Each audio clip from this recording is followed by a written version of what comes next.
Chapter 11. Who Stole the Darts? The King and Queen of Hearts were seated on their throne when they arrived, with a great crowd assembled about them, all sorts of little birds and beasts, as well as the whole pack of cards. The knave was standing before them, in chains, with a soldier on each side to guard him, and near the king was the white rabbit, with a trumpet in one hand, and a scroll of parchment in the other.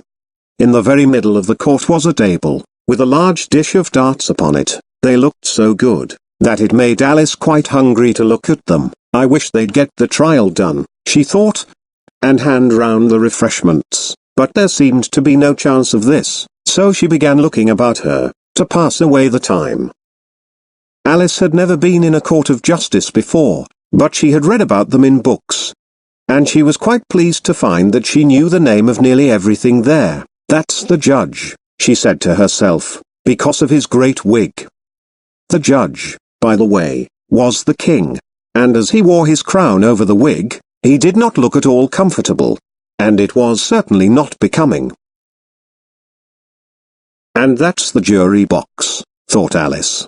And those 12 creatures, she was obliged to say, creatures, you see, because some of them were animals, and some were birds. I suppose they are the jurors. She said this last word 2 or 3 times over to herself, being rather proud of it, for she thought, and rightly too, that very few little girls of her age knew the meaning of it at all.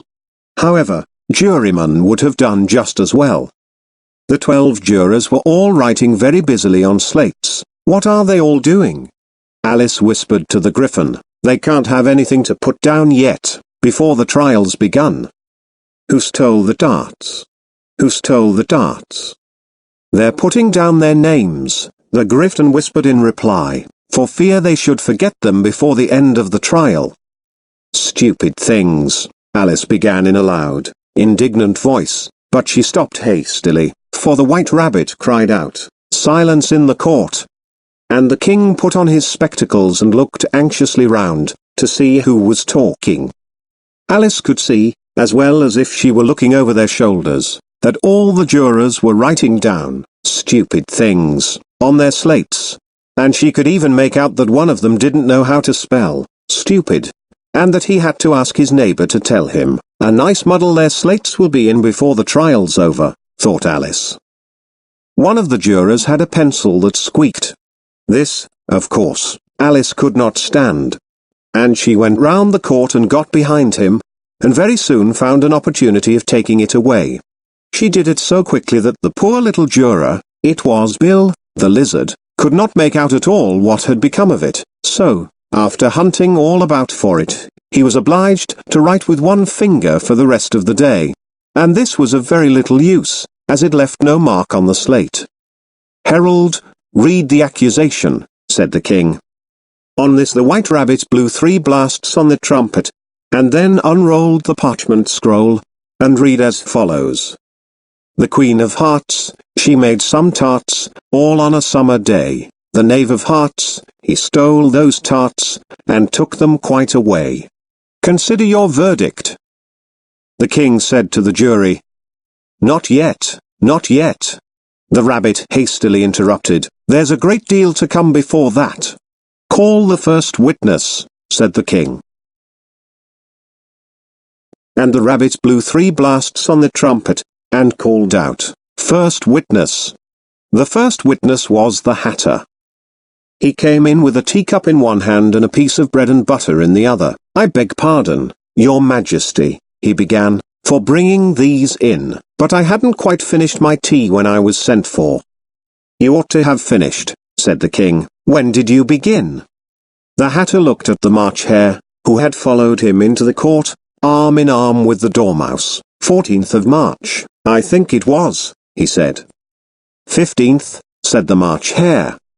16th, said the Dormouse. "Write that down," the king said to the jury. And the jury eagerly wrote down all 3 dates on their slates, and then added them up, and reduced the answer to shillings and pence. "Take off your hat," the king said to the Hatter. "It isn't mine," said the Hatter. "Stolen," the king exclaimed, turning to the jury. who instantly made a memorandum of the fact. "I keep them to sell," the Hatter added as an explanation. "I've none of my own. I'm a Hatter." Here the Queen put on her spectacles and began staring hard at the Hatter, who turned pale and fidgeted. "Give your evidence," said the King. "And don't be nervous, or I'll have you executed on the spot." This did not seem to encourage the witness at all. He kept shifting from one foot to the other, looking uneasily at the Queen. And in his confusion he bit a large piece out of his teacup instead of the bread and butter. Just at this moment Alice felt a very curious sensation, which puzzled her a good deal until she made out what it was. She was beginning to grow larger again, and she thought at first she would get up and leave the court, but on second thoughts she decided to remain where she was as long as there was room for her. "I wish you wouldn't squeeze so," said the Dormouse, who was sitting next to her. "I can hardly breathe." "I can't help it," said Alice very meekly. "I'm growing." "You've no right to grow here," said the Dormouse. "Don't talk nonsense," said Alice more boldly. "You know you're growing too." "Yes, but I grow at a reasonable pace," said the Dormouse, not in that ridiculous fashion. And he got up very sulkily and crossed over to the other side of the court. All this time the Queen had never left off staring at the Hatter, and, just as the Dormouse crossed the court, she said to one of the officers of the court, "Bring me the list of the singers in the last concert," on which the wretched Hatter trembled so that he shook off both his shoes. "Give your evidence," the King repeated angrily, "or I'll have you executed, whether you're nervous or not." "I'm a poor man, Your Majesty," the Hatter began, in a trembling voice. "And I hadn't begun my tea not above a week or so, and what with the bread and butter getting so thin and the twinkling of the tea." "The twinkling of what?" said the King. "It began with the tea," the Hatter replied. "Of course twinkling begins with a T," said the King sharply. "Do you take me for a dunce? Go on." "I'm a poor man," the Hatter went on. "And most things twinkled after that, only the March Hare said." "I didn't," the March Hare interrupted in a great hurry. "You did," said the Hatter. "I deny it," said the March Hare. "He denies it," said the King. "Leave out that part." "Well, at any rate," the Dormouse said. The Hatter went on, looking anxiously round to see if he would deny it too, but the Dormouse denied nothing, being fast asleep. "After that," continued the Hatter, "I cut some more bread and butter." "But what did the Dormouse say?" one of the jury asked. "That I can't remember," said the Hatter. "You must remember," remarked the King, "or I'll have you executed." The miserable Hatter dropped his teacup and bread and butter, and went down on one knee. "I'm a poor man, Your Majesty," he began. "You're a very poor speaker," said the King. Here one of the guinea pigs cheered, and was immediately suppressed by the officers of the court.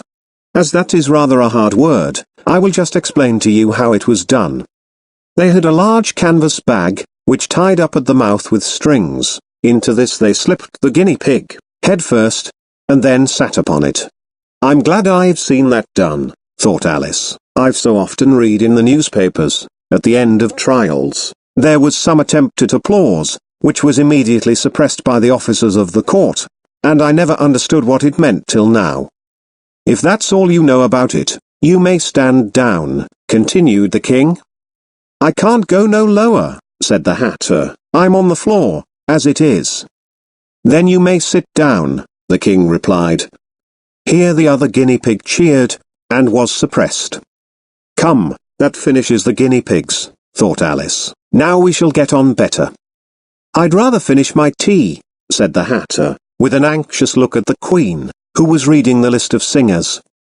"You may go," said the King. And the Hatter hurriedly left the court, without even waiting to put his shoes on. "And just take his head off outside," the Queen added to one of the officers, but the Hatter was out of sight before the officer could get to the door. "Call the next witness," said the King. The next witness was the Duchess's cook. She carried the pepper box in her hand, and Alice guessed who it was, even before she got into the court, by the way the people near the door began sneezing all at once. "Give your evidence," said the king. "Shanty," said the cook. The king looked anxiously at the White Rabbit, who said in a low voice, "Your Majesty must cross-examine this witness." "Well, if I must, I must," the king said with a melancholy air, and, after folding his arms and frowning at the cook till his eyes were nearly out of sight, he said in a deep voice, "What are tarts made of?" "Pepper, mostly," said the cook. "Treacle," said a sleepy voice behind her. "Cook. Collar that dormouse." The queen shrieked out, "Behead that dormouse! Turn that dormouse out of court! Suppress him! Pinch him! Off with his whiskers!" For some minutes the whole court was in confusion, getting the dormouse turned out, and, by the time they had settled down again, the cook had disappeared. "Never mind," said the king, with an air of great relief, "call the next witness." And he added in an undertone to the queen, "Really, my dear, you must cross-examine the next witness. It quite makes my forehead ache." Alice watched the White Rabbit as he fumbled over the list, feeling very curious to see what the next witness would be like, "for they haven't got much evidence yet," she said to herself. Imagine her surprise, when the White Rabbit read out, at the top of his shrill little voice, the name, Alice. End of chapter 11.